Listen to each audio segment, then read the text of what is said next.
Welcome to the Learning Pines YouTube. We hope this video helps. You have Alight Motion open and a tidy project. Start now by ensuring layers are named and grouped logically so the XML will be readable. Once done, confirm duration, resolution, and frame rate because XML encodes those values. Next, check any custom effects or keyframes. You will export them too. Make sure autosave is disabled to avoid intermediate files. Finally, go to the Project menu to locate the Export option that produces a project file suitable for XML generation. Now perform the actual export. Select Export, then Project and the option to export as XML or a project file that can be converted to XML.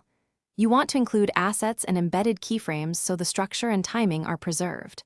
When prompted, enable full metadata export to capture effects, easing, and transforms. Pick a descriptive file name and save to a dedicated folder to avoid confusion.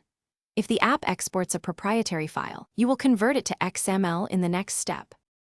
Finish by converting the exported project to standard XML if Alight Motion offered a non-XML package. Use the app's converter or a reliable external tool. Once you have the XML, open it in a text editor and scan for layer ID, asset paths, and keyframe blocks to ensure everything exported correctly. Make any path or reference fixes, then re-import the XML into a fresh project to test.